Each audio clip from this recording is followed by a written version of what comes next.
Let's freaking go! PHL Nation!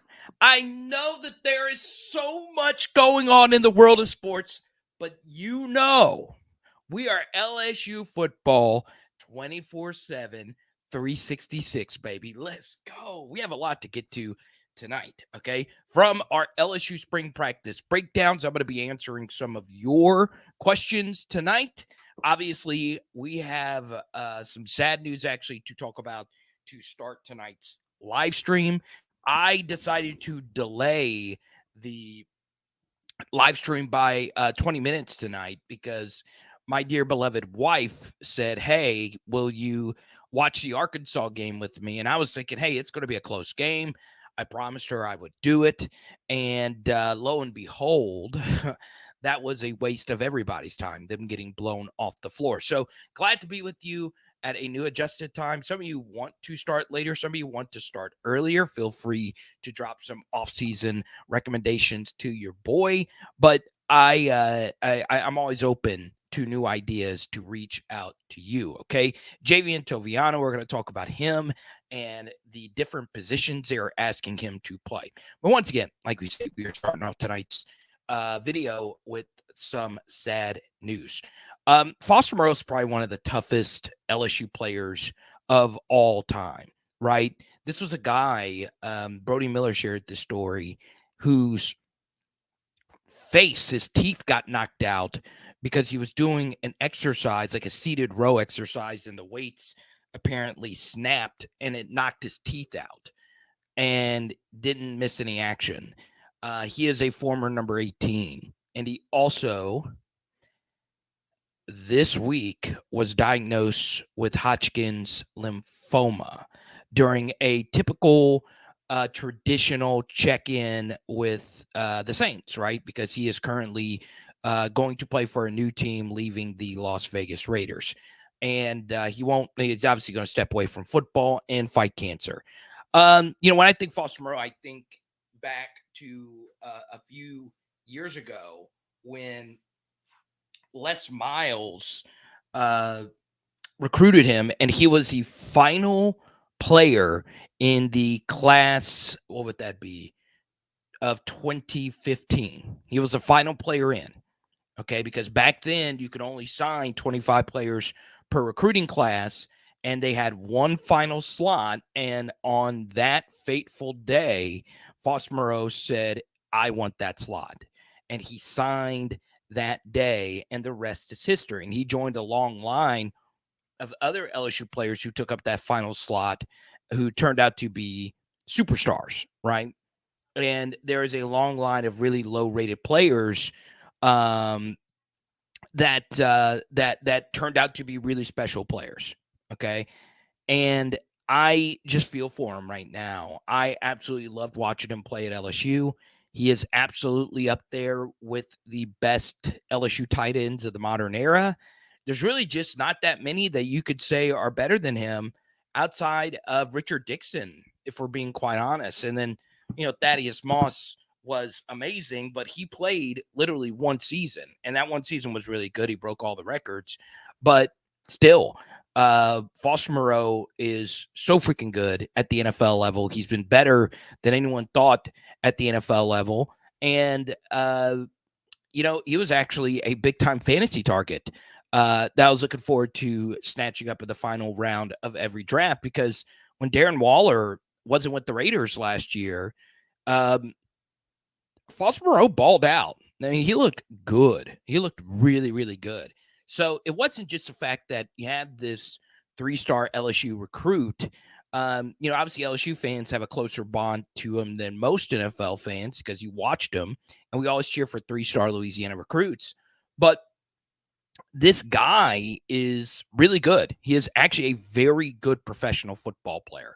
So really sad stuff. And I think he is going to overcome it and play football yet again. We say hi to Robert from Corpus Christi. Let me know, Robert, if this is the first time.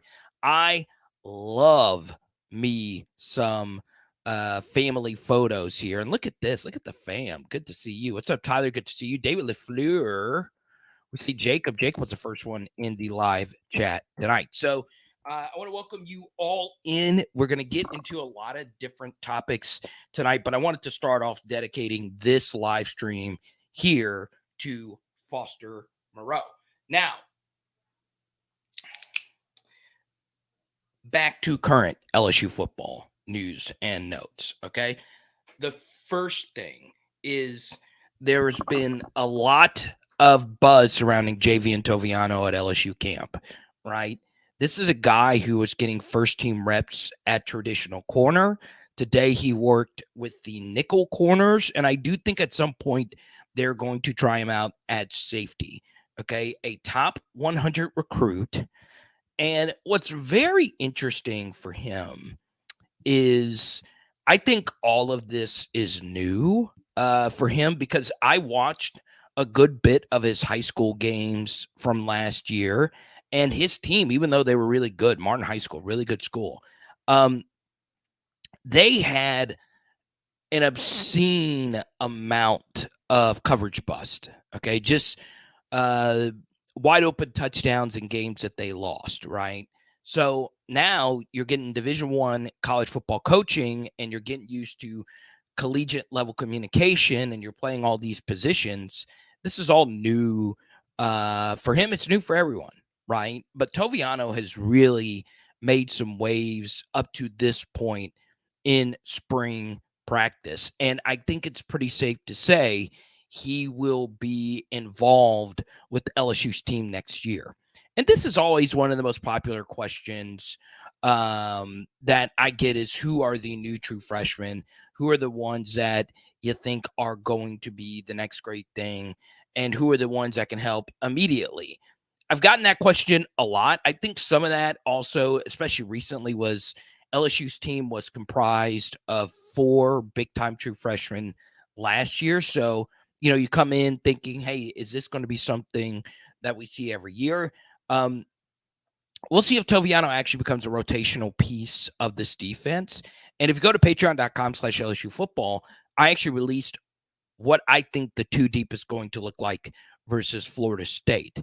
So it's also important, as you saw with the Patreon 2 deep, that, well, and this is where it gets a little tricky.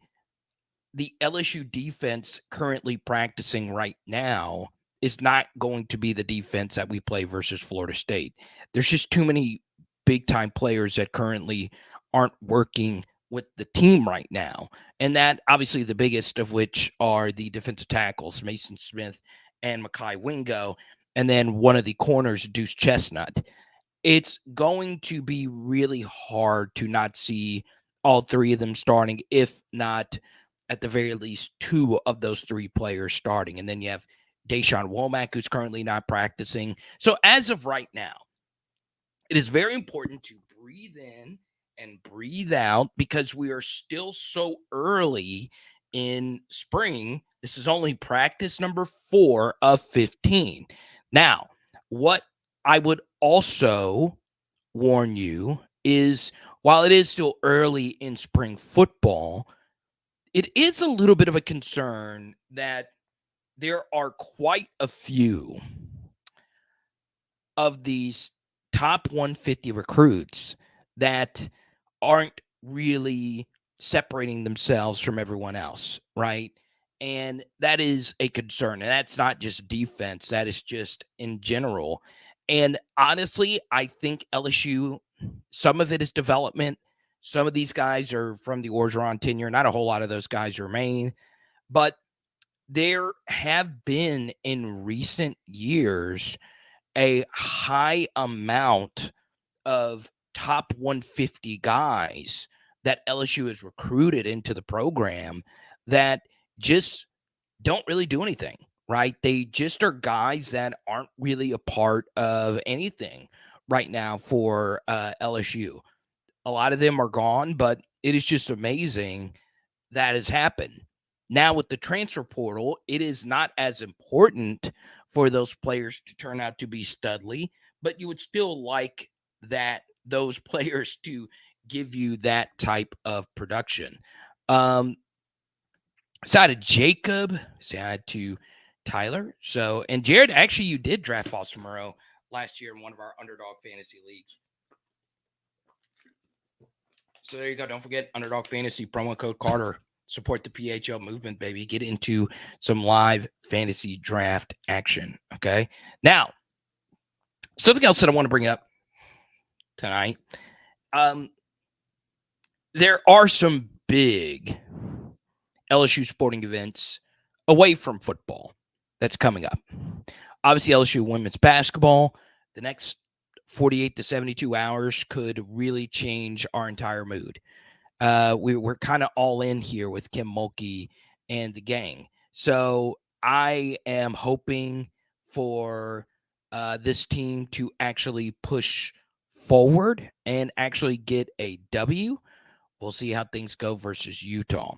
Also, the unbelievable run of Jay Johnson and the gang of LSU baseball studs. They are back in action. They played UCA earlier this week. They play Arkansas. Obviously, there was a change in schedule. They'll start a Friday game early tomorrow because of some inclement weather heading to Fayetteville. And the Arkansas fans are going to be bummed out because their basketball team got erased from planet Earth tonight by UConn. So, which one of these teams are going to make LSU fans happy this weekend? Hopefully both of them. So really looking forward to that from just a non-LSU football perspective. What's up, Tevin? Good to see you. It's been a while. The 10-run gang. I like that. So here's the thing. Okay. And I'm going to be as honest as I possibly can here, right? I feel as if LSU football is in a very interesting spot that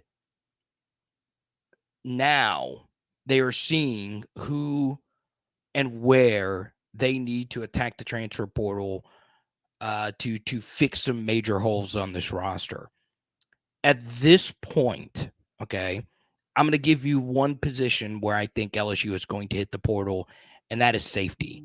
I think LSU is pretty stacked at corner now with at least 3 transfers in from the Division I level and 1 from the FCS level. They're not going to get any more corners to get, to Baton Rouge. I also think that the safety position has a little bit more open playing time going into next year. As of right now, the only safeties on LSU's roster that has proven themselves anywhere at the Division I Power 5 level is Major Burns, and the other is Greg Brooks, okay? That's it. There's nobody else, okay? And why that is important is because if one of those guys go down, LSU is going to be in some trouble. Now, there are some of you that feel Kylan Jackson is him, okay? That he is truly a dude. But still, you want a little bit more experience than just Kylan Jackson, okay, as one of your backup safeties. I think Ryan Yates is someone that interests the LSU coaching staff. What was interesting for Ryan Yates is in high school, he played out of position. And he also played on a high school team that was one of the most stacked high school teams I've seen. He had the 5-star corner, 5-star quarterback Jackson Arnold on that team. He had Geyer, Texas as a team. And he had a 5-star Peyton Bowen, who broke Notre Dame's hearts, and then he broke Oregon's hearts, and he ended up at Oklahoma. So I'm going to be honest with you. This is a guy who's played with some of the best high school talent in the country, and his corner tape was rocky at times. But the one thing I like about that is I feel corner overall is a more difficult position to play than safety.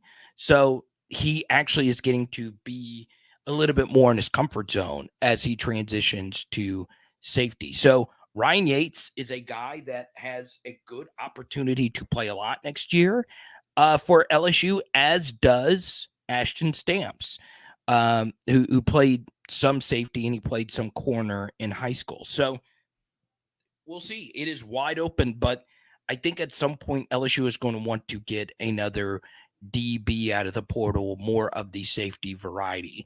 I feel like they feel pretty comfortable at linebacker. I feel like they feel pretty comfortable on the defensive front. And then offensively, I mean, could a running back come over? Doubt it with as much capital is as much capital as LSU has put at the running back position. Um, I don't think that I don't think that the running backs will relinquish any carries to a transfer at this point. One position I think would be very interesting as far as portal is concerned would be tight end.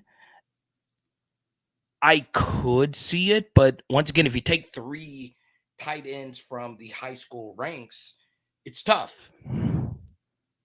It's tough. So we'll see. H-Town Creole, good to see you. I see you changed up the profile photo. Jared says I can't give more because of new boat trailer tires. Hey, that's perfectly fine with me, my man. It's all good. So I guess Sage is not as good as his ranking coming out. So on Patreon, I highly recommend you check this out, Rob. We're having a debate now on Patreon, me and Simper, about Sage Ryan.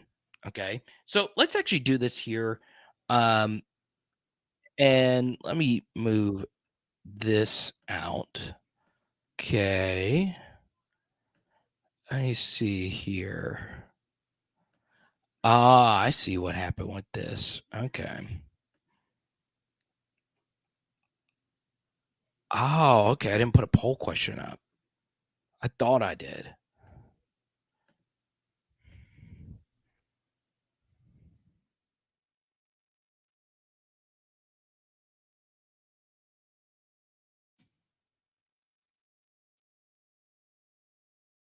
Okay. Question is up. I was wondering why the poll question wasn't showing on my thing. I forgot to put it up. I thought I did, but I didn't. So there you go.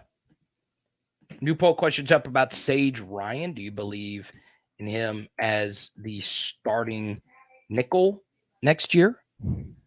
Type Y for yes, type N for no. I'm interested in you guys. We say hi to Tony. What's up, Tony? Good to see you. AHM, good to see you. Sage has been serviceable, but definitely overrated by Star System. I will say Sage is playing out of position. Not saying that because he's fam. Okay, so I'll give you my thoughts here on Sage. By the way, Doug and Jared have both attended PHL get-togethers. We made the announcement on Tuesday. April 22nd is our next PHL get-together, and it's totally free. And by the freaking way,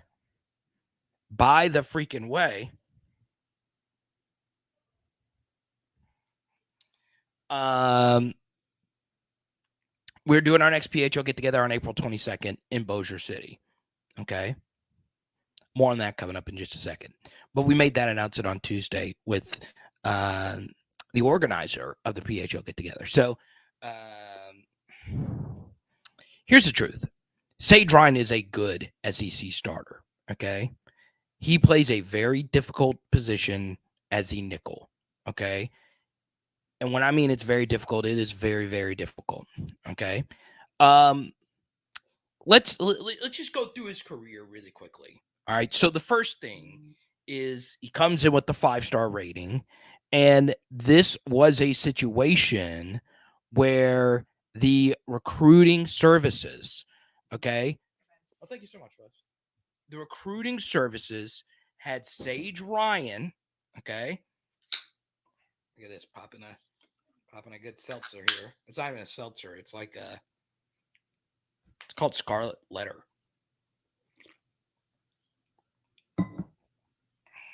So Sage Ryan started off his career as this 5-star recruit. Okay. He was going to Alabama. I understand that these recruiting services get these things wrong, but even the LSU guys were like, hey, this is over. And somehow, some way, some miraculous act got Sage Ryan to flip to LSU. Now, I think a lot of it was family, right? And he has close family ties to some LSU legends, Kev Falk, Trev Falk, and many others, okay? So he goes to LSU. And, you know, there was a lot of people that thought he was going to Alabama and that he wanted to go to Alabama. He gets hurt his final year of high school football. And, yeah, he didn't play a whole lot as a senior, okay? I do believe he had the 5-star rating before he was going to Alabama. Justice says Sage wasn't that great. Tony believes in Sage. Doug believes in Sage. And I don't think any of you don't believe in him. It's just you haven't really seen a whole lot. Okay? But as H-Town Creole brings up, our whole family goes to LSU. So it eventually became a thing where the family stepped in and said, hey, we really want you to go to LSU. Okay? I think he really wanted to go to LSU as well, but, you know, he had a very strong pitch by Nick Saban. And in Nick Saban's system, the box safety is kind of a big piece to what he does, right? Sometimes it's referred to as the money, quite literally and figuratively. That's the position name. When you play in the box, Xavier McKinney, who wore Sage Ryan's number 15, was obviously a really good player for them in 2019. So look, there was a lot of Bama smoke, right? He comes to LSU, and he only plays 2 games as a true freshman. He plays the Florida game, and he was honestly really good in that game.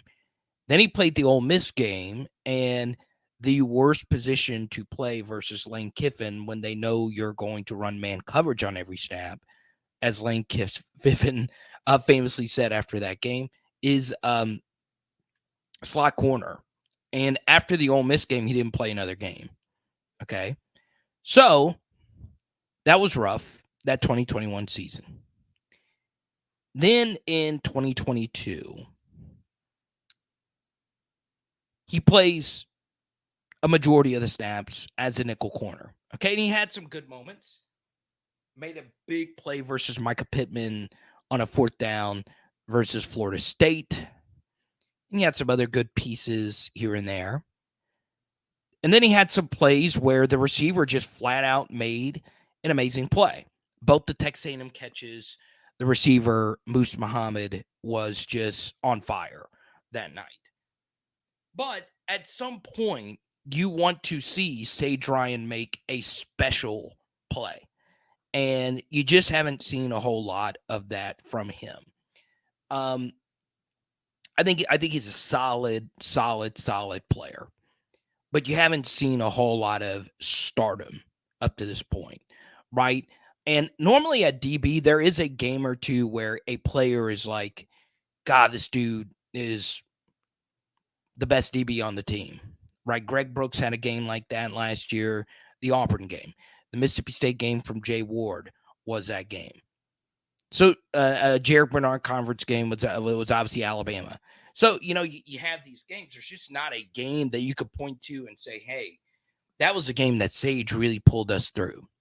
But up to this point, he's been fine, okay? Last year, LSU elected to start Jay Ward as the nickel, and that turned out to be the better option.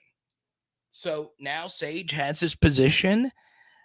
Nickel is relatively thin for LSU. I would not sleep on J.K. Johnson eventually getting a look there. I would actually be very interested in him playing that spot. He's got the athleticism to do it. I think of the 4 transfer corners they brought in, he is the most likely to play that role. But yeah, I'm very interested to see if Sage is able to hold on to that spot from start to finish.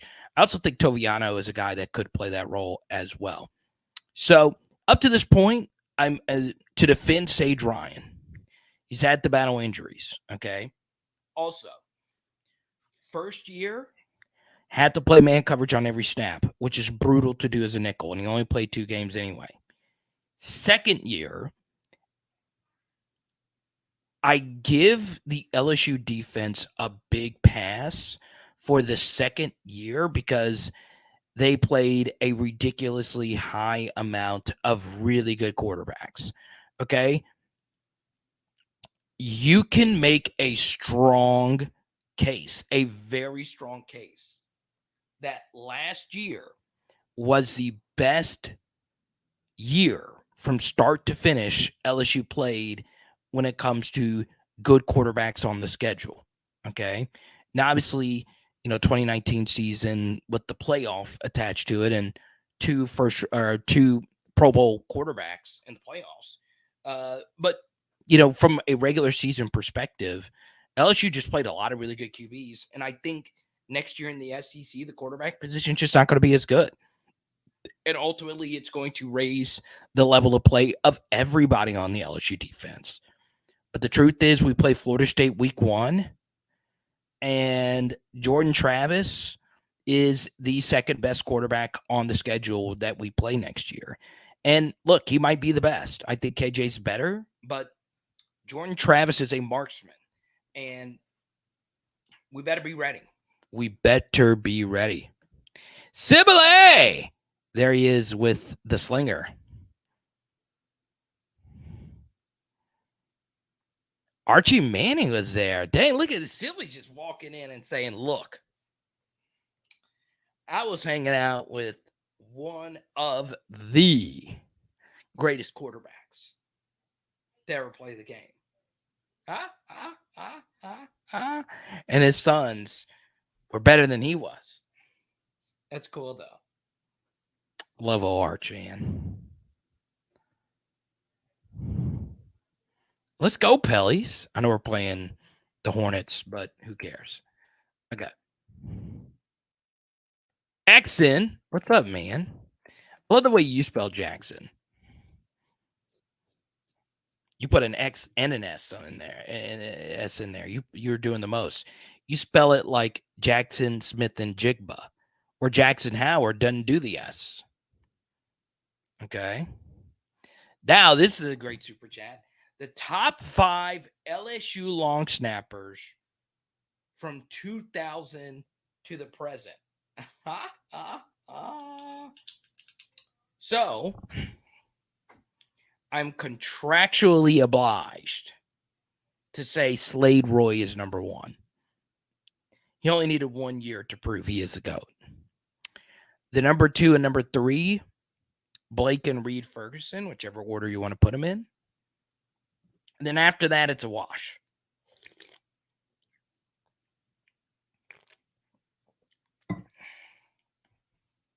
So there you go.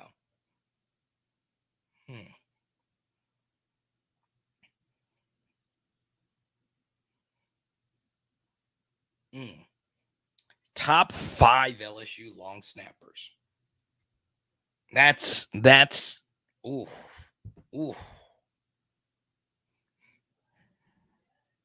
Joey Crapel. Honestly, can't name any other long snappers. I'm not going to say Quentin Skinner. He was the one after the Fergusons. But I am excited to see one Buford, Georgia icon, Paul Mabanga. who is a true freshman offensive lineman for LSU. He's not available for the spring, but I am excited to see Paul Mabanga. So there you go. I love that super chat question. Now, that is a deep cut if I've ever heard it. Okay. Now, I do want to chat some other LSU positions outside of just Sage Ryan tonight. Okay. Because Sage does get brought up a fair amount of times on here. Okay. Let's start with, to me, one of the more interesting battles. And it's not Jaden Daniels versus Garrett Nussmeier. It is not Aaron Anderson, even though he's not practicing, versus Kyron Lacey for the number 3 spot at wide receiver.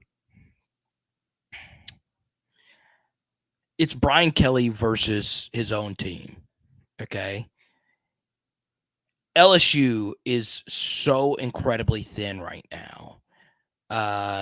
Everywhere on offense.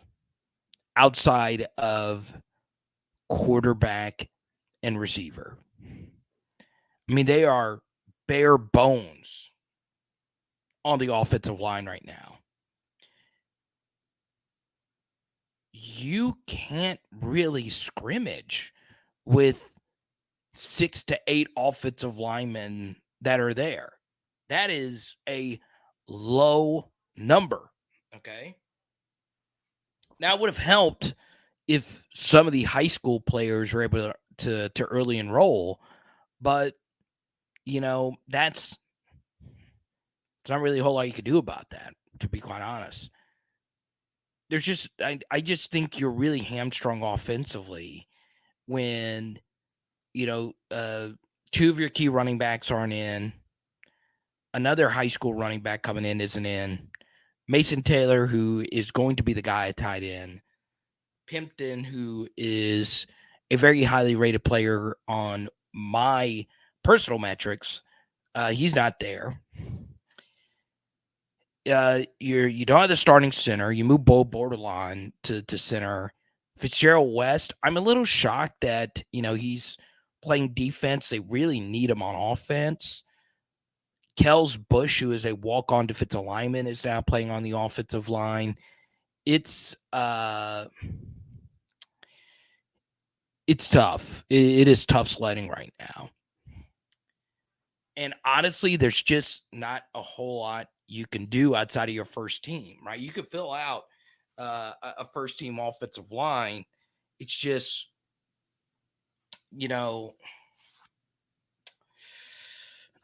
it's tough.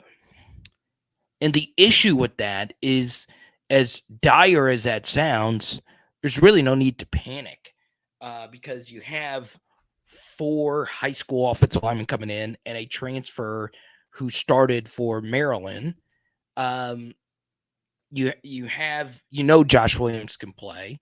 You know what John Emery is. You got Caleb Jackson coming in at running back. Like we mentioned, you have the tight ends coming in. You still have Shelton Sampson coming in. So for me, it's just tough. It's just tough because it's like, there's just so many key pieces.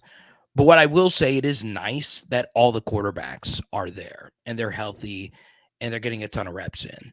And that's the key. Okay. Now, let me ask you this. Okay. Because some of you have your own way of evaluating a certain situation. Okay. So, what I want you to do right now, type Y for yes, type in for no. Okay. Type Y for yes, type in for no.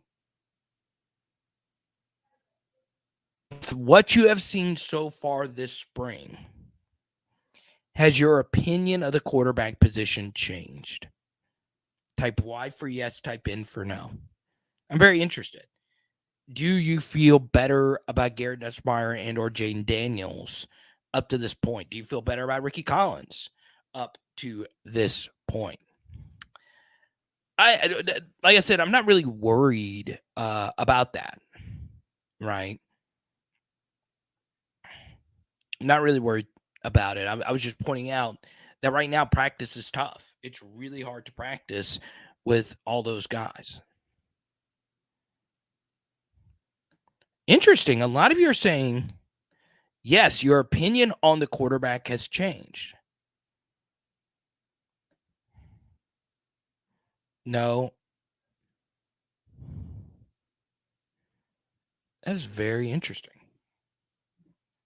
I'm interested in what you guys why you think that's the case. Now, don't forget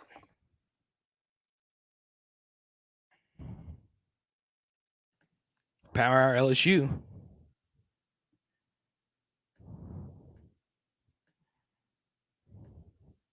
.com/shop. Giving out this Malik Neighbors autograph card once again to the next PHL patron or the next person that buys 2 pieces of merch. You're getting this Malik Neighbors autograph card. PowerHourLSU.com/shop. You know you want some of this gear, baby. Let's go. Huh? Huh? Ah.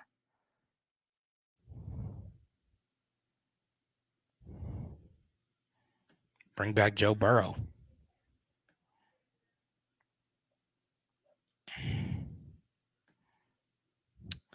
Both will play. Nuss will be groomed to keep the QB train rolling. Best 1-2 QB room in the SEC. John Sibley says, from what I hear, the Tigers have everything in place. All we need is to put the uniforms on and play.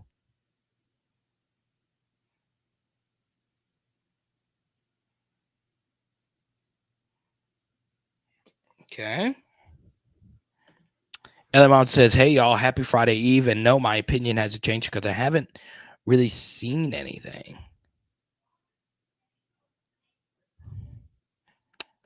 Miles is not available. He's in a duck blind somewhere.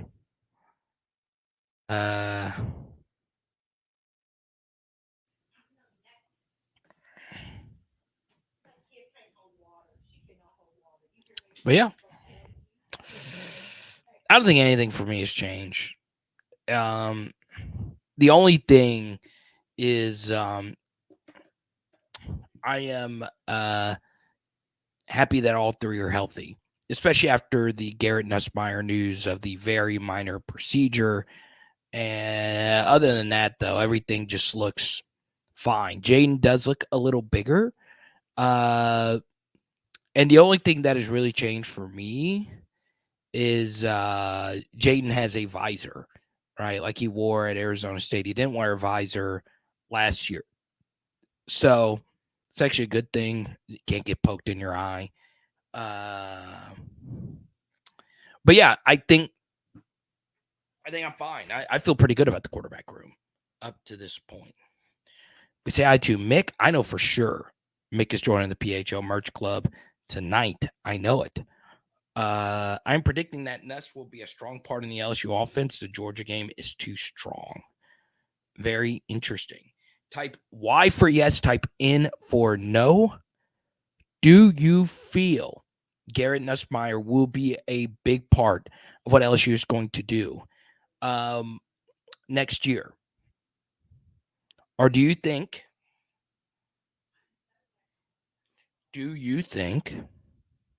just being honest, do you think it's Jaden?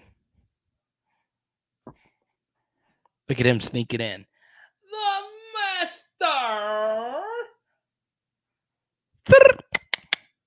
Blaster.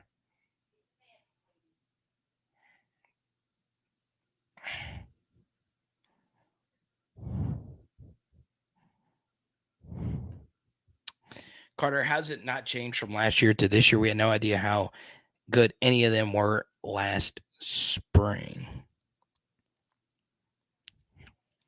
Oh no, I'm in agreement. Nothing. Yeah, nothing for me has changed. Absolutely nothing. And even let's just say, Jaden was just throwing the football not accurately, and you see him missing, a ton of throws in practice, which he hasn't been. Got to be honest, it wouldn't really change a whole lot because Jaden is just a gamer, right? There's so much that he does with his legs and improvisational wise that it just his true value can't really be seen in a practice setting, right? But I go back to this here of the 3 scholarship quarterbacks. It is still true that Nuss throws an absolutely freaking dart of a ball. I mean, it is quick, it's compact, it's a lot of fun to watch. But I'll also say I feel Jaden has taken strides in that department as well. So really freaking excited about that. So Saturday, they will practice again. They practiced today, and I've heard it's going to be a little scrimmagey, which is obviously very, very cool. But I'm also going to warn you that if you have an offensive line that's only dressing out 6 to 8 people, the scholarship offensive lineman, you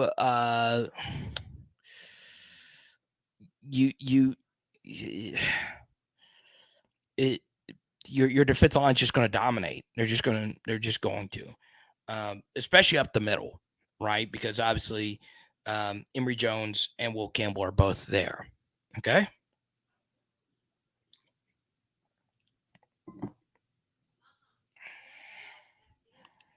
Let's see here. Jules, good to see you. It's a good question. I heard Jalen Brown is turning heads.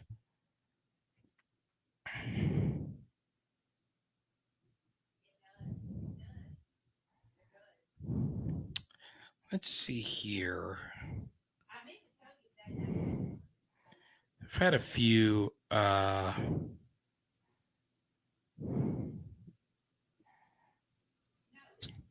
Let me see. I get a text earlier about someone I trust saying who they've liked up to this point. Here's one person who says, Carter, do not be shocked if Ryan Yates plays next season. Okay. So there you go. I think I mentioned Ryan Yates a little bit earlier. Checking to see if I've gotten anything on Jalen Brown up to this point. Wearing the number 14 uniform. Pretty cool stuff. Right. Now, really quickly here, in the chat right now, can you name the last LSU wide receiver that was a stud that wore number 14? Let's see it. I know that this is the sharpest group of LSU football fans on the planet. Let me see it right now. Can you name the former LSU stud wide receiver that wore number 14? Okay. Look at Forbes right on it. Michael Clayton is the correct answer. There you go. 14's had a weird history. Okay. 14, lots of failed and or transferred out quarterbacks. So Andrew Hatch wore number 14. Walker Howard wore number 14. Max Johnson wore number 14. Let's see, what other offensive players wore 14?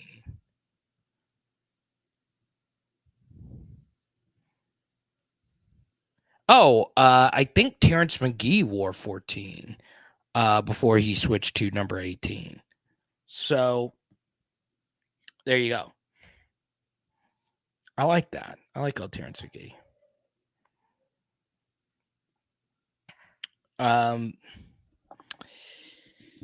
But yeah, Jalen Brown is a very fast wide receiver.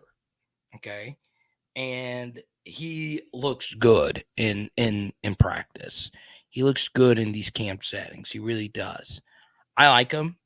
Um, is he a year one player? We'll see. Like he's not like I stated this during the last live stream. Uh, Shelton Sampson was a different tier prospect than the other three wide receivers that they brought in. Um, it's just how I saw it. I think in the end, Jaylen Brown and Shelton Sampson were the same level of recruit. Also, in the end, they both were once consensus 5-star recruits, and they just fell off, right? For whatever reason. Now, they didn't fall out of the top 100. They both ended up there. But I don't know exactly why both of them regressed as much in the recruiting rankings. But yeah, I still believe in Shelton Sampson. I really do. Okay. You're right, Tyrann Mathieu. I was more so focusing on the offensive side. So defensive side, number 14s, Tyrann Mathieu, Mo Hampton recently. Let's see. Tyrann Mathieu is obviously the biggest. So other 14s on defense, I don't know, I can't think of any just off the top of my head.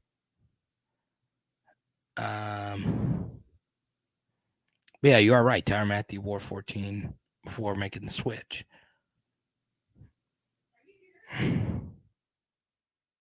Eric Gilbert wore 14 at Georgia, but he wore number 2 here.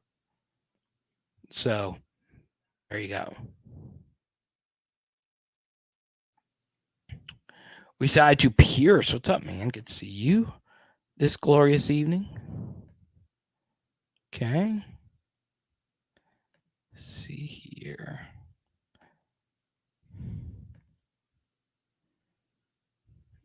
Oh, this is killing me right now. I'm trying to think.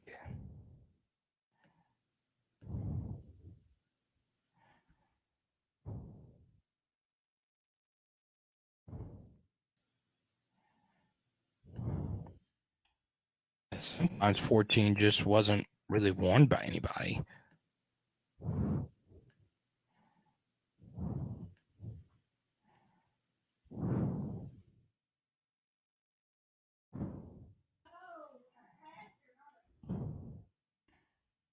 It's just not really. I see a lot of walk on, like backup kind of players that wore 14.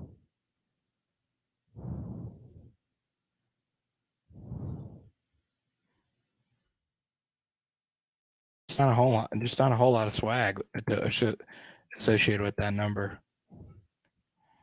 Let me see.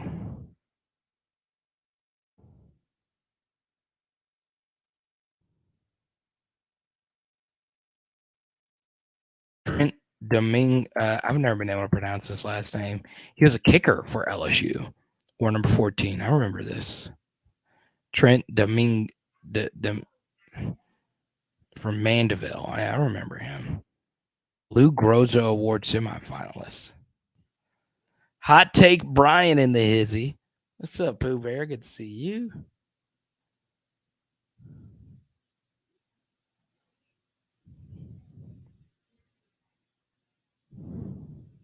His place on the depth chart. So it's Domingue, Trent Domingue.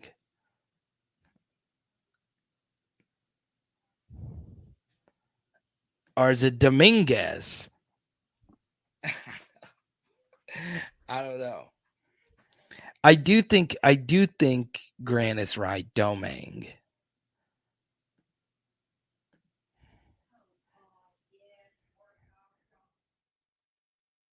There he is.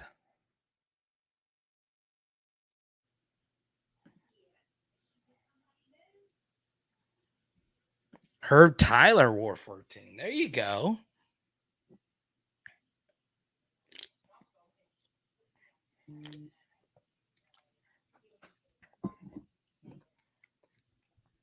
That's a real one.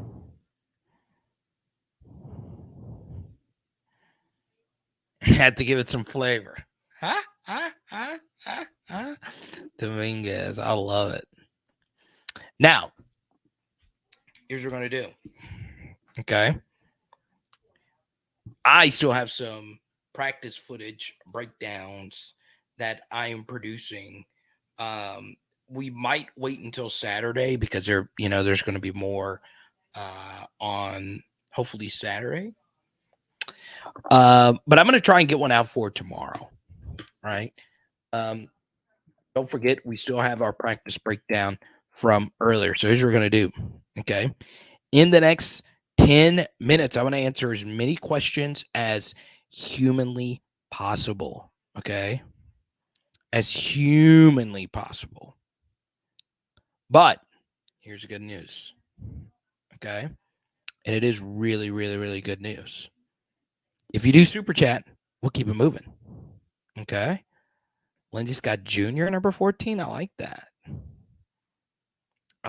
Lindsay freaking Scott. War number 14. What an icon. But yeah, going back to the initial Jaylen Brown question, I love his speed, right? He's got the one trait that you desperately need in every wide receiver room, and that is a guy who can keep the defense on their heels as a deep threat. But,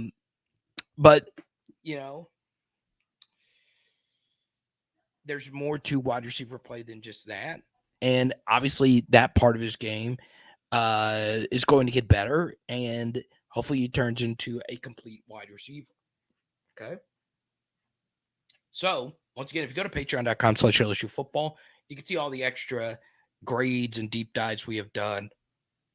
Excuse me, on all of these prospects. Okay. Now, trying to think, was there something else? We put a lot of info on our defensive deep dive earlier today. Chris Garrett, war number 14. Drake Davis, man, what a waste. It's just everything around him was just so crazy. But yeah, it's wild. It's absolutely wild. Andre Sale, one less than 14, 13. Huh? That's former PHL guest.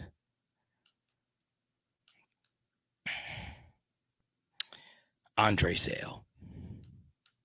Good to see you, Jordan. Good evening. All the way in beautiful New Mexico. Let me see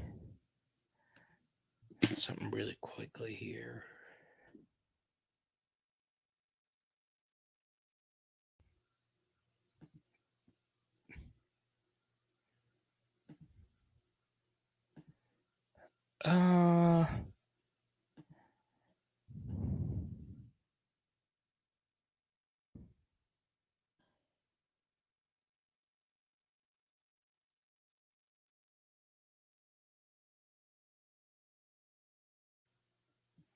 That's not what I wanted to do.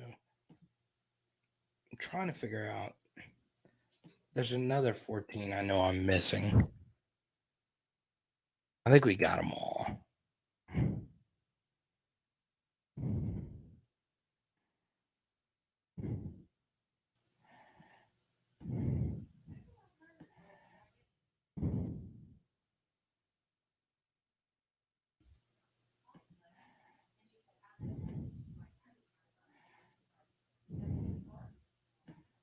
Let me see. I know I'm missing somebody. Johnny Five was good. Who? Which 14 am I missing? It's just eating me up. It is eating me up inside. Which?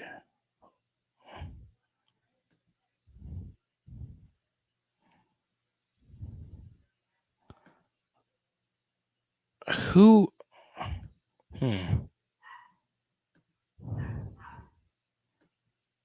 Let's see.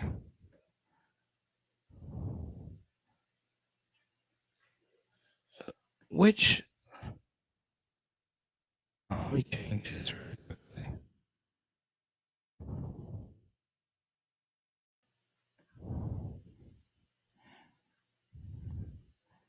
Who am I missing? Jaylen Brown is him. No, we mentioned. I think we got them all. I think we got them all. I don't know why I'm thinking I'm missing somebody.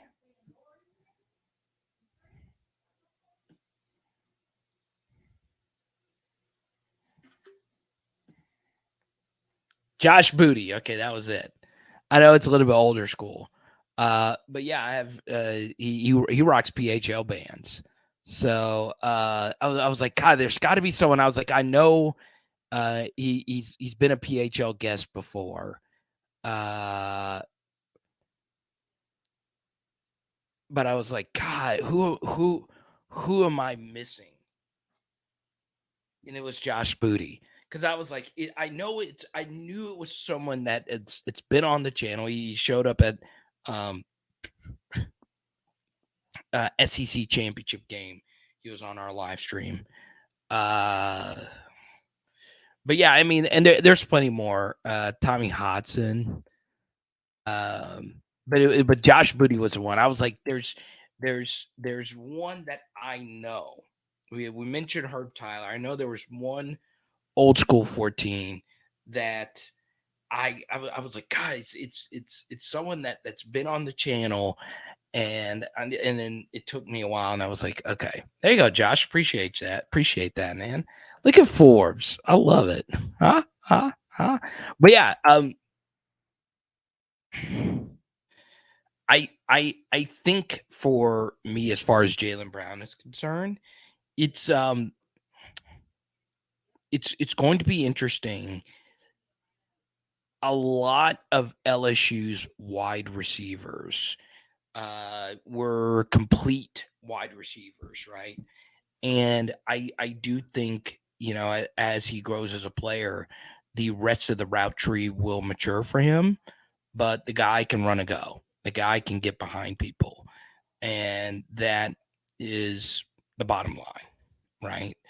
I saw him make a good comeback catch versus Denver Harris in some LSU release stuff.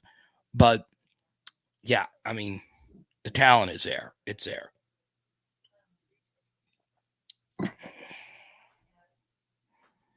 Let's see here.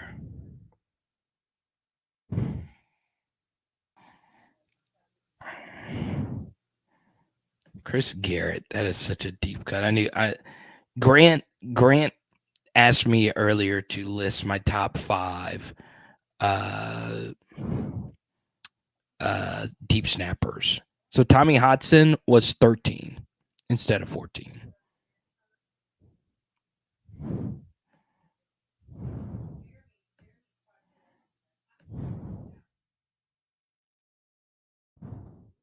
How about Walker Howard? Yeah, he wore 14 as well.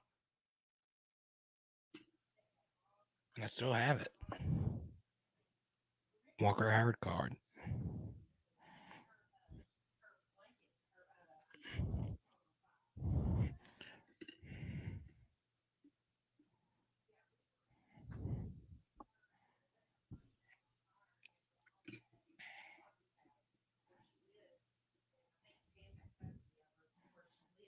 Future looks bright if they pan out.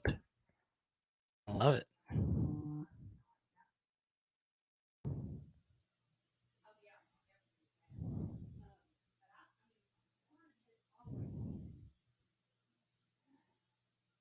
And we're starting some Donardo convo. So Saban's first year was 99, wasn't it? Or was it 2000? Because I obviously wanted an 03. So I think 99 was his first year. Let me see.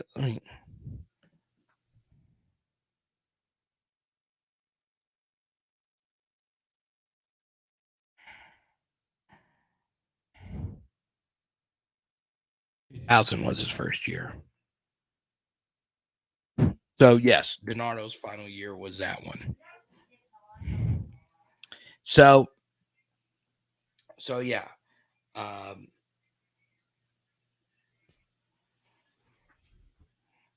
Wasn't really around for that. But there you have it. Now, I do want to bring up something that I think is the opposite of the DiNardo era. And I think it's quite swell, if you ask me.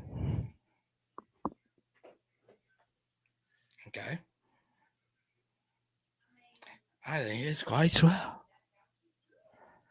And I don't know. I mean, you guys might agree or disagree. Bang! Tony the Tiger has brought it back. Pressy Collection and the PressyCollection.com. Don't forget, Anthony Starr Presley. Some people just want it all. You guys know it. You know where I got that ring from. Pressy Collection and the PressyCollection.com.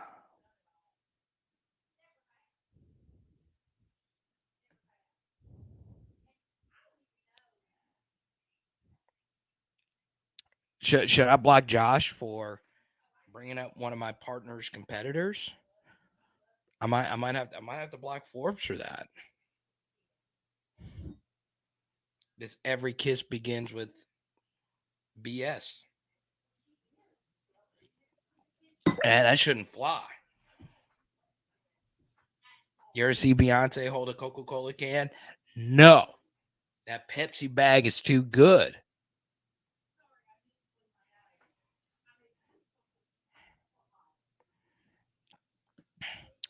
Oh, okay. Chance, I don't know. It looks like to me Tony the Tiger beat you. Y'all let me know. Am I missing something here? Sometimes the simultaneous ones come in different order. So, Chance, did you beat Tony the Tiger? Let me know.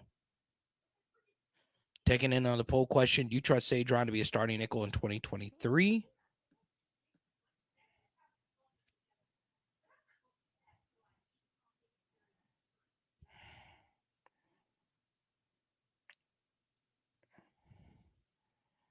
I don't know. Let me see. No, on mine, it says Tony beat Chance.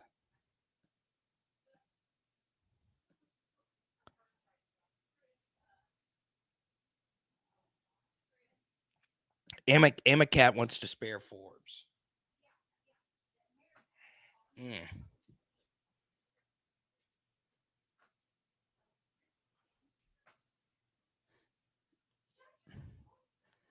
I thought so, but I won't lose sleep. Did Tony won on yours? Amacat, the voice of reason. There you go. If y'all to match, we could drop a hundo. That's good. So George super chats are going to keep it moving.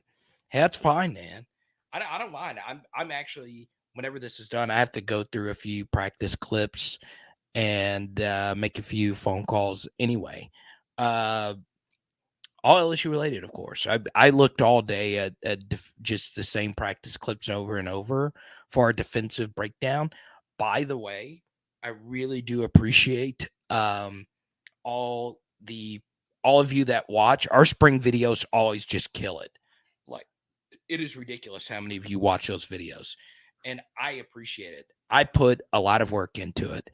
I was going to release one yesterday, but the Foster Moreau news came out, and I was like, okay, don't really want to talk about anything LSU football right now. And I'd already done a good bit of it, and I was like, okay, more practice footage is going to be released tomorrow. So I just pushed it back to today.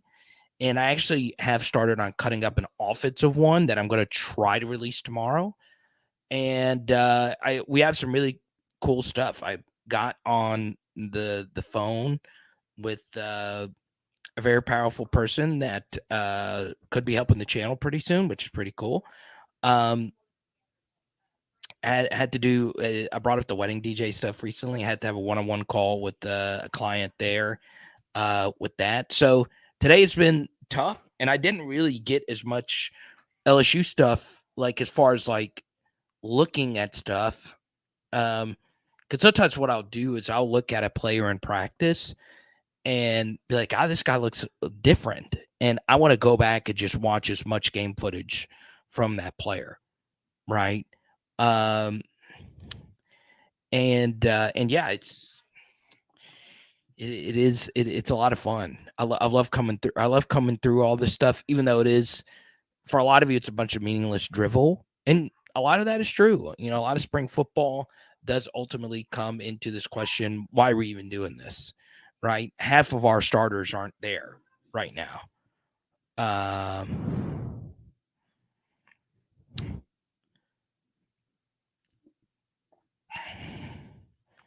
But yeah. Now, type Y for yes, type N for no. Do you play fantasy football? Type Y for yes, type N for no. Okay. That's all I want to know. Type Y for yes, type N for no. But yeah, look. Let me go look at this. I've not actually looked.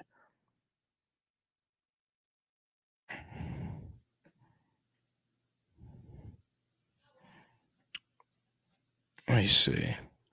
Wow. So like, yeah, this is crazy. My defensive breakdown is just like, normally when I do a defensive video, it's just not. It just doesn't do anything. This one's actually moving. My first spring practice video is about to hit 10K. My second one is about to hit 4K. That's crazy. It's pretty good. And sometimes when I'm watching the spring stuff, I'm like, is this anything? Like,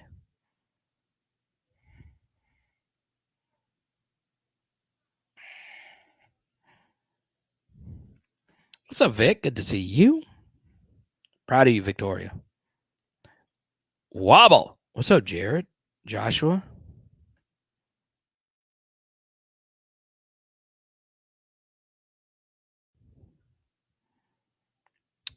So, I have some good news for you. I have re-upped with Underdog Fantasy. Okay. I love Underdog Fantasy. I am obsessed with Underdog Fantasy. And I just don't do these things unless I'm obsessed. Like Pressy Collection, obsessed with how he did jewelry. Obsessed. Okay, that's why, we got all our stuff with Presley. Underdog Fantasy, I was obsessed with fantasy football. I'm obsessed with best ball, right? And I understand, some of you feel some type of way about a new fantasy football app, but I just didn't even think about it twice with Underdog Fantasy. So they are already doing drafts for the next fantasy football season, and it's called Best Ball Fantasy Football, where all you do is draft the teams. And there's more to Underdog Fantasy. There's NCAA over-unders, all kinds of stuff, MLB, golf, all of it. But I didn't even need to think about it. They've treated me really well. So Underdog Fantasy, promo code Carter, and they are trying to make it legal in Louisiana. That's the major obstacle that I have with Underdog Fantasy. But I did re-up with them. And I brought it up recently, but I wanted to shout them out even more. We're going to do, before the season, a few fantasy football drafts. So I think some of you have already signed up. All it is a $10 deposit, and they give you a little bonus as well. Underdog Fantasy is the place to go. Okay. You guys know.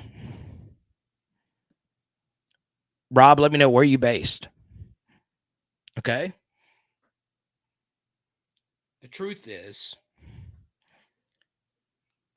part of why I say no to a lot of these things is because this is your escape from work. Okay. I don't want to ram down your throat stuff that, that are my partners unless I truly believe in it. Underdog Fantasy. Download the app. Check it out. Not to stay on longer. There you go. But hey, that's fine, man. I'll chill for a little bit. I don't care. I'm enjoying life, man. You guys know the live streams are my favorite things. Okay. It's just tonight, I honestly do have a lot of extracurriculars that I want to get into as far as practice, right? I shouldn't have wasted my time watching the Arkansas basketball team versus UConn. God bless. Let me know what you guys think. Okay. I don't think Sherry Berry is in here. She is our LSU women's basketball correspondent on PHL. I should have asked her to jump on the live stream tonight. Okay. But type Y for yes, type N for no. The LSU women's basketball team is going to reach the national championship game this year.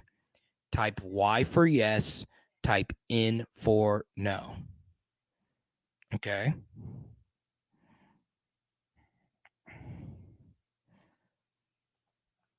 PHL STTDB. Yeah, a few years ago, we did, actually last year and this year, we did underdog fantasy drafts on here, and Jared actually did draft Foster Moreau pretty much every year he's done a draft. Okay. Everybody welcome Sean Romero to the channel. Everybody welcome Sean to the channel. And Sean, you get to pick any topic under the sun. I want first-timers to feel super welcome. Sean, any LSU football question that you want to ask me, or it could be any LSU question you want to ask me, feel free to go right on ahead. Everybody welcome Sean to the channel. Lots of first-timers coming in on PHL recently. That's obviously really cool. How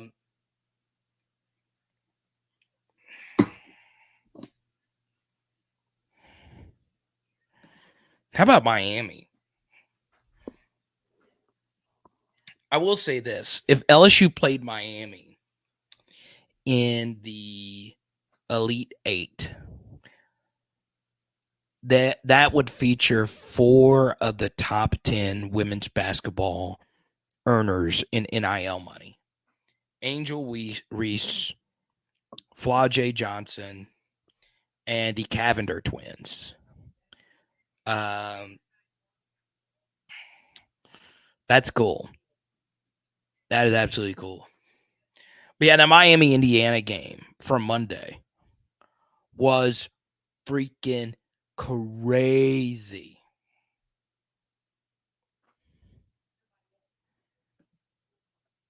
No, okay. Tony, I got to be honest. This is like Skipper's first live stream he has missed in forever. Skipper comes to every single one of them. Tony the Tiger, I think, along with maybe Jared and Jordan and a few others. Sherry Berry's not in here right now. Okay. You still got 35 in there? Let's go, Jared. Let's go. Simper, what's up, man? We got a few PHL icons jumping in here. But Tony, what the heck? The next 3 lives? Okay, this comment could go up in the Tony Hall of Fame here. Look at him rocking the PHO hoodie. Okay. Carter will miss the next 3 live, have to go do some sin with the misses in Sin City on Sunday. Okay. Now, Pressure, what's up, man? I love this photo. Good to see you. Everybody welcome. What's you've been rocking with me for a while. You changed your name, though. My thoughts of Colin Hurley or Curly Hurley. Colin Hurley, I love Colin Hurley. And I'm not just saying that because he jumped on the channel last month. I like Colin a lot. Obviously, I've gotten to know him pretty well. I've chatted with him a few times since the interview, and I wish him nothing but the best. But yeah, I do think he's really good. Okay. But yeah.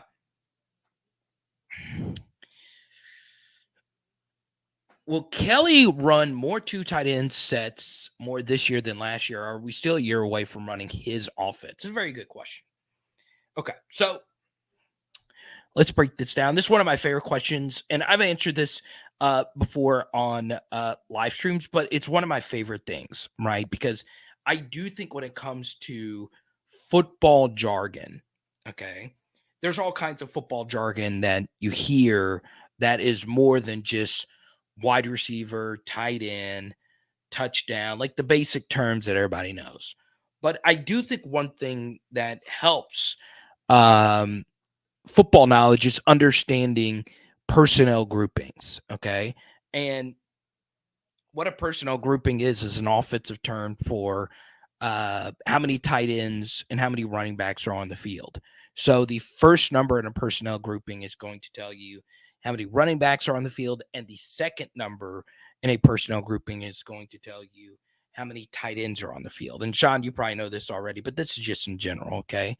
So LSU during the modern era has been known for running more 11 personnel, which is one running back and one tight end on the field with three wide receiver sets. Now, old school Les Miles LSU did not do that. They ran more 21 personnel, which is two running backs, one tight end, and two wide receivers. And of course, one of the running backs is technically a fullback, but that is grouped in with the running back personnel groupings. Okay. So, what Sean is asking is, will LSU run more 12 personnel next year? It's a very good question. Okay. And I think that they will. I do. I think Mac Markway in particular is going to be involved in some of that because he is more of a blocking tight end, and the other three tight ends on the team are better receivers, right? I don't think Mac Markway is going to be known for his receiving ability, right? Mason Taylor's obviously the best mix of a blocker and a runner. It's also because he's the most experienced. And Kamarion Pimpton coming in is going to be a factor. I wouldn't sleep on Jackson McGohan because his catching ability is truly amazing. He is he is an elite catcher of the football. He's just not the fastest guy in the world, but he's a tight end, so it's not of the utmost importance. If he learns how to block, he could play too, right? But I think Kamarion Pimpton is going to be a big piece, and if he is on the field with Mason Taylor, that is more 12, right? It's more 12 personnel. But Sean, in general, I think you are right. I still think we are 1 year away from seeing LSU run more 12. And it is also interesting, Sean, that LSU's play caller is a tight ends coach, right? So Mike Dimbrock calls the shots, and unless he's just flat out awful this year, he's probably going to be the OC in year 3 as well. And I think you will see more of it. Now, why should we see more of it? Well, we live in a copycat world, right? And the trendy offense always tries to have people that imitate those offenses. And while Tennessee was viewed as a trendy offense with, the 11 personnel and the wide splits of the wide receivers,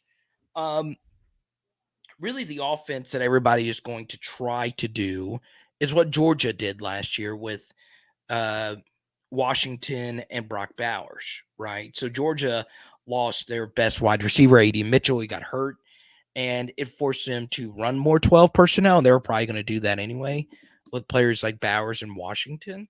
But what 12 personnel can do is you can outnumber people really quickly in the run and the passing game if you have two beasts at tight end, right? It is a cheat code. And you saw it versus us, right? They toyed with us in many ways, right? We just could not keep up with them and their personnel groupings. So, it's a really good question, Sean. Ultimately, it's going to come down to the development of the other players. I do think Sean, LSU's wide receiver room going into next year, it's deep, but it's not too proven deep, if that makes sense. There's two guys that have proven themselves to be big time players. Malik Neighbors obviously is an elite player. Brian Thomas Jr. is a very good player. The rest of the wide receivers haven't proven anything. There's not a single other Power 5 wide receiver that has proven anything for LSU on this roster. Okay. Kyron Lacy has played some, but proven to me as someone that has started and contributed from start to finish. There's a lot of potential there, and we'll see.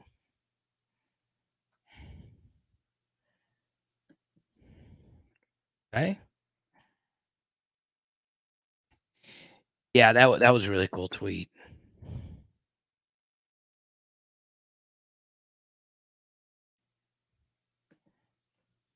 Employees didn't show up at the boil and serve 1,000 pounds of crawfish by myself when I got home, and I crashed in my recliner. I love it. Freaking love it.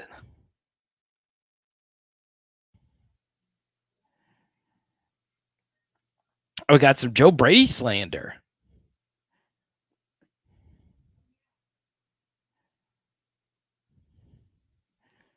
Oh, I like this from Pressure. Pressure's going intense. We are going to run 13 personnel with 3 tight ends. I like it. Got some Joe Brady slander in here, okay?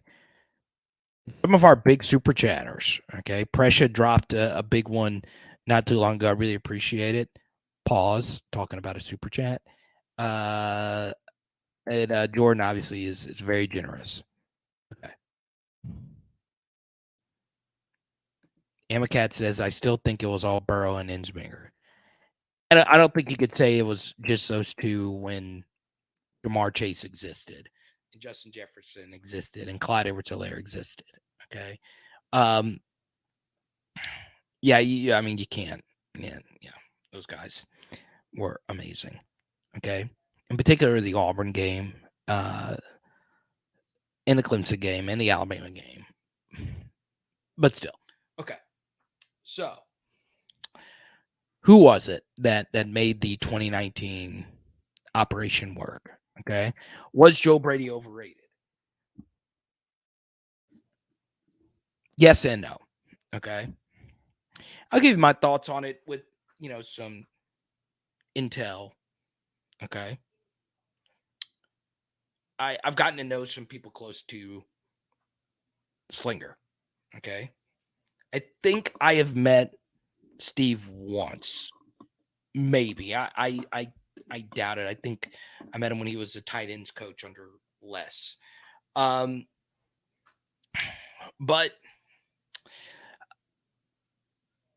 Slinger called the plays. Okay. A majority of the plays were called by Slinger. Okay. There's a famous story about how the 3rd and 17 play call was actually concocted, but Steve called a majority of what actually went down in 2019 LSU. Joe Brady brought the system. He brought, the pass mentality to LSU, and it did freshen up the room and the offensive philosophy because obviously Insminger was a guy who called the plays for the 2018 LSU offense that had, I believe, one game of 6 yards per play versus Power 5 competition, where 2019 LSU only had one game where they didn't get 6 yards per play versus Power 5 competition, and that was against Auburn. Look at this. Aaron dropping the biggest super chat of the night. I appreciate it. Let's go. So, Aaron, you get to pick the next topic. Go right on ahead. Thank you so much. But I'll finish this I'll finish this Joe Brady thought really quickly. It did take someone from the outside coming into LSU to say, look, we need to spread him out and throw it, so on and so on and so on. But that could have been a wide variety of people that stepped in and said, hey, we need to spread it out. So Orgeron deserves a lot of credit for going against, run the football, play good defense. And look, we won 10 games with that the year before. But obviously, Brady coming in and just bringing that into the fray is what changed everything. I do think the extent to him getting the credit is overrated to a certain degree, because he did win the Broyles Award for the top assistant. Now, Joe Brady never claimed at the Broyles Award that he was the guy that did everything.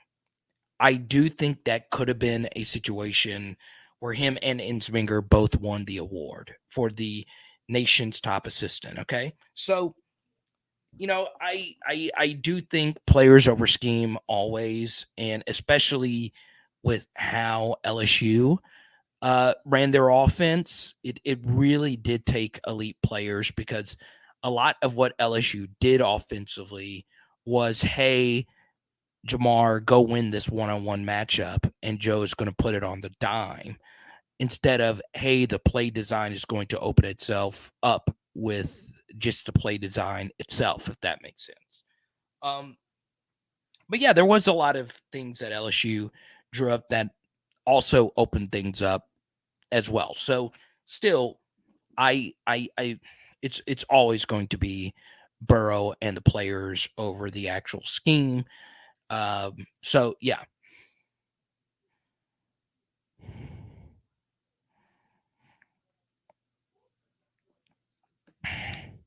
Why couldn't Brady do that in the NFL?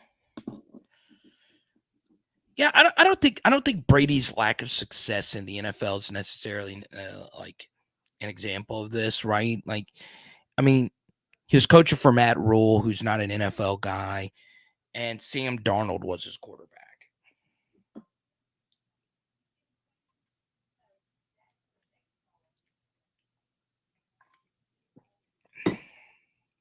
But yeah,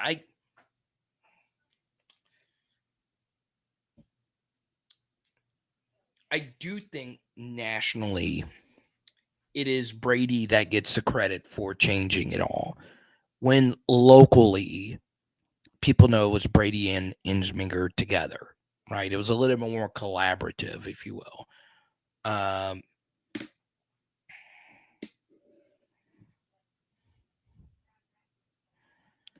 Yeah, well, yeah, you have a small point. I don't think Josh Allen regressed per se, but I don't know. I can get into, once again, I say my NFL takes for the NFL show that I do every Tuesday at 1:30 p.m.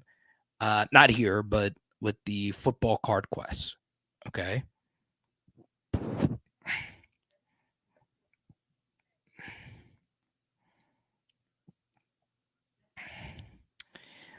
I also think, as far as like the Josh Allen conversation is concerned with Joe Brady, I have tweets that back this up. So I'm not just saying this just to say it. But Brian Daboll is one of the most talented coaches I've seen, right? And it's scary to think that this guy could have been the most talented assistant Nick Saban has ever had, right? And Nick had Lane, Nick had Sark, Nick had Kirby. But I'm telling you, man, Brian Daboll is a genius. Like, he is just really freaking good at coaching football. And it's not just schemes, but the belief his players play with. The New York Giants roster sucked last year. Daniel freaking Jones won a playoff game last year. Daniel Jones. Daniel Jones. That's a sign of good coaching.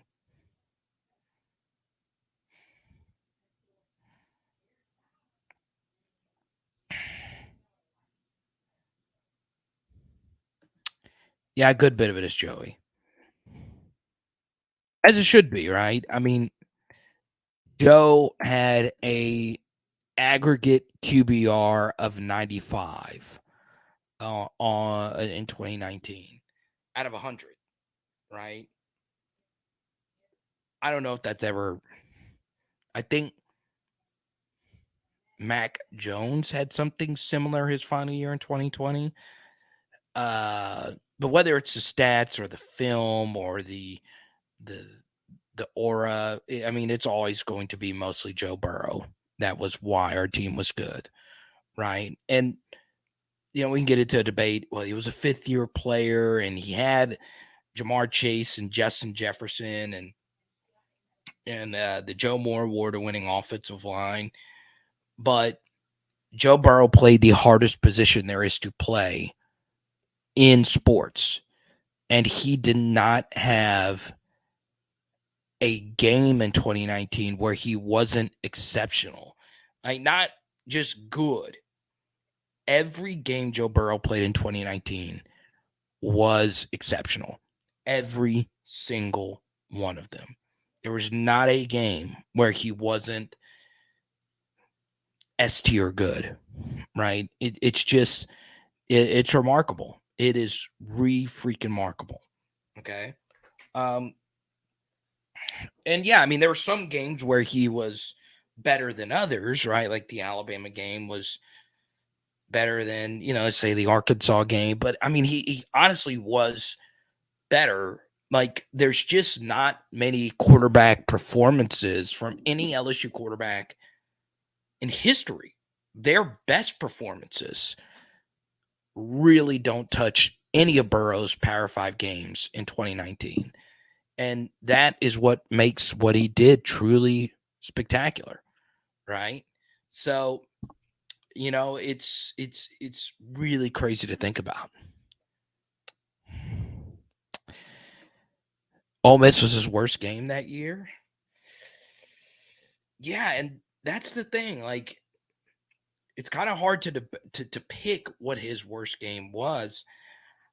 I don't know. Like, obviously we'll always be known for the defense not being great that game. We had Power Hour LSU figured out why. It's the back-to-back road game thing. I know my normal PHL usual viewers know that stat, but there is history as to why the LSU defense was so bad in that game. But, that was arguably one of his more valuable games because our defense played so poorly that game. But Joe, with our right tackle out, scored the first 21 points. And the first touchdown, the backup right tackle, Badori Traore, was in for Austin Deculus, who was banged up from the Bama game. He whiffed this block. And Joe was able to miss that player and throw the touchdown to Jamar Chase on the scramble drill.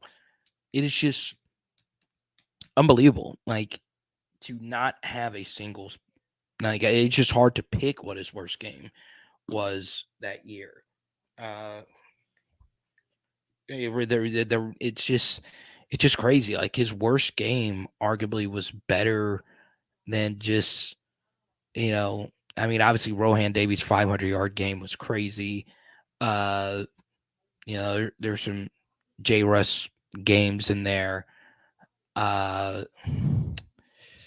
Matt Flynn versus Auburn, his first 300-yard game. And obviously the throw of the bird is up there with the greats. Mettenberger in a losing effort versus Georgia is in there. So, I mean, there's other great ones, but man, it's hard. It's really, really hard.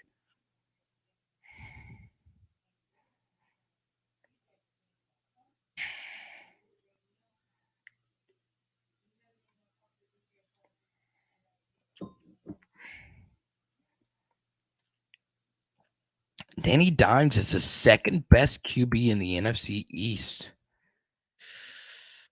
Sean, I know you're new, man, but I don't know about that. He's not better than Hurts. I don't think anybody would debate that at this point. So then it comes down. Is Danny Dimes better than Dak Prescott? Okay.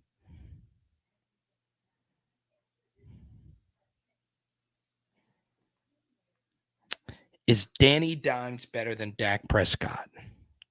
Type Y for yes, type N for no. Is Vanilla Vic better than Dak Prescott? That nickname is so great. Type Y for yes, type N for no. Oh man, I mean I like Danny personally. I think I like how he shows up to uh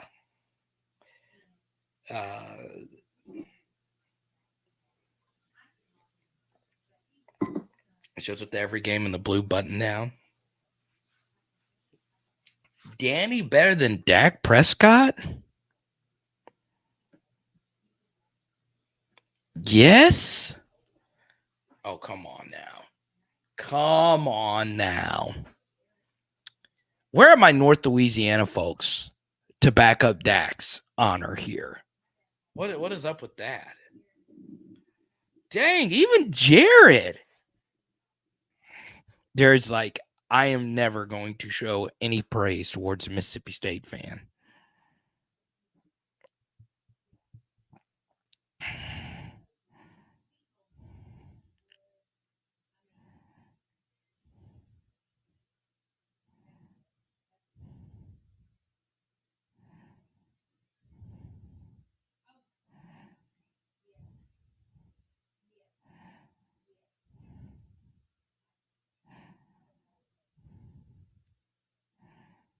That's funny. Why for Vanilla Vic?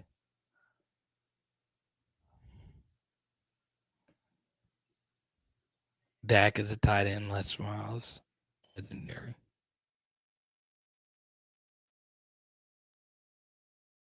Dakota too busy cruising college campuses for females.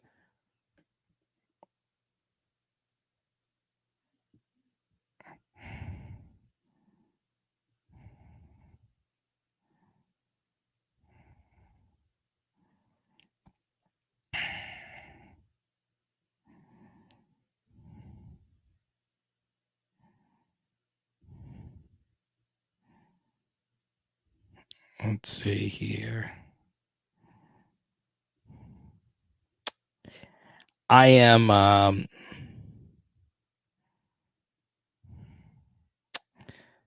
currently looking, all right, at all my Arkansas buddies. I'm telling you right now, if you think we got it as a fan base, they are going through it right now. Still no modern era national championships. Not in track and field. Ugh.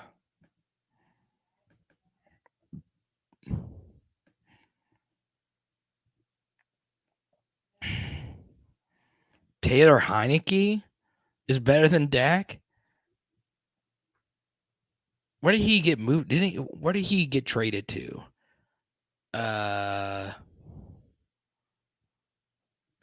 The starting quarterback for them is going to be Sam Howell. Taylor Heineke went to the Atlanta Falcons, so we got to worry about him now. Now,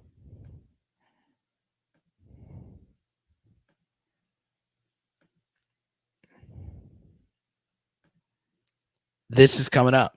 We made the announcement on Tuesday, and the last time we did a PHO get together at a card show, I think we had like 10, 15, 20 PHLers show up. It was a pretty crazy amount. And guess what? I'm teaming up with them again April 22nd in Bossier. I know the spring game is coming up. And I know a lot of you want to be like, well, what are we going to do for the spring game? We'll watch the freaking spring game at the show. Okay. April 22nd at the Bossier City Civic Center. It's free. And by the way, Dre Jenkins, Patrick Queen, and a future WNBA first round pick, Michaela Williams, is going to be there. And it's free. Okay. Who's showing up? Let me know. Dre Jenkins, his autographs are actually going to be free.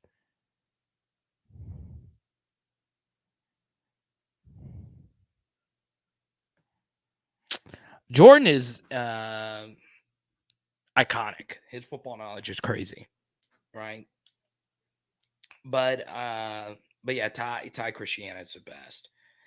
And as you guys know, I anytime you go to anything that I associate myself with or put on or whatever, I always quadruple check and make sure that I would trust this person.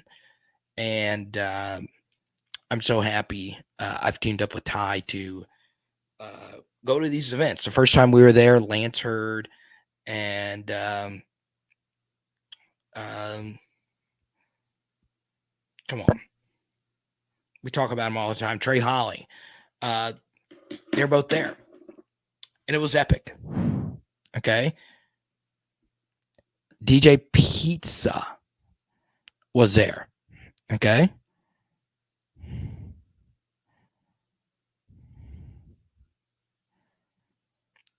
I agree with you. I just don't even think the spring game is going to.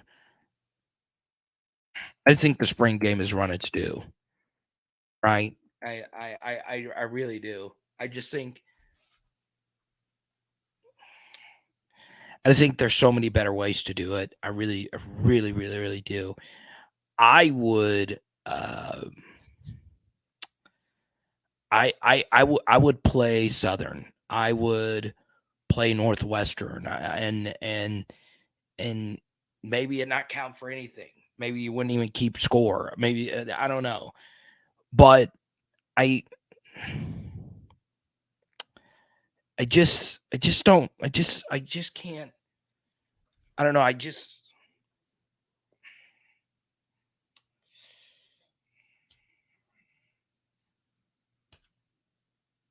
know. It's just not really my thing, you know. Like I like doing the film breakdowns of a spring game, but then again, you know, Brian Kelly tells you in the press conference, "Hey, we intentionally didn't run anything on defense." So, I mean, look, one of my lowest graded players in the spring game last year was Wingo. I thought Wingo just wasn't good in the game. He had one of the best defensive tackle seasons you can have last year, especially considering how many snaps he played. I mean, there's just not a whole lot you can really take away from any of it. So I wish spring football was better. Robert, I appreciate you, man. Thank you. And shout out to all your family. I love the super dads of PHL. And Robert, if you've been listening for years now, you know, I was going my super dad rant. Dads, society needs you now more than ever. Okay. Moms, same thing applies to you. I was lucky to have a wonderful father to raise me. The best. Okay.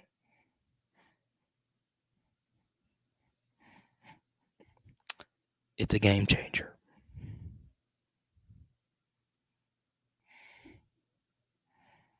Arkansas was one foul ball away. I don't even bring it up around them. Partially because a lot of my friends knew the guy who missed it. But yeah, that's it. I mean, Arkansas fans, it's just heartbreak. And you know, they got all these they got more track and field titles than anybody. Don't bring it up to them.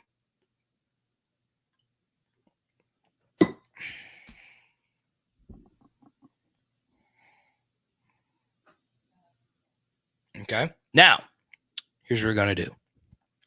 I will be chatting in the PHL Patreon Discord right now. So here's what you can do.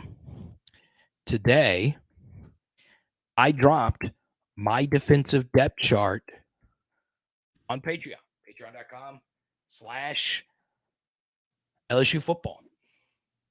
And click that link. You'll get to see how I think LSU will align their defense versus Florida State next year in Orlando. Okay.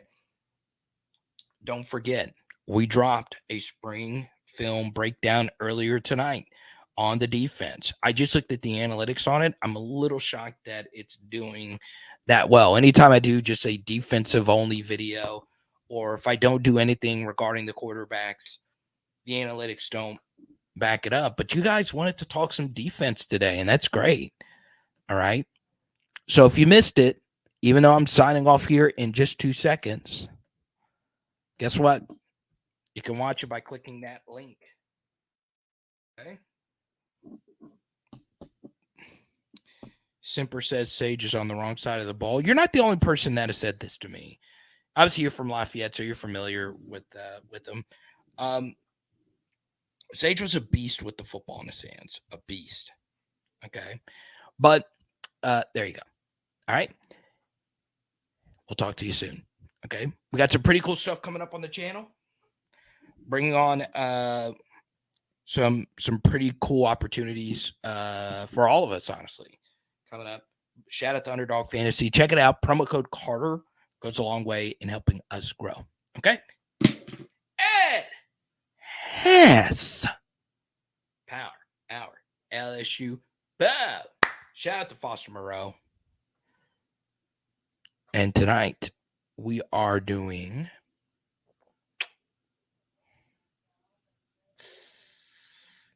chicken enchiladas, baby. Let's go.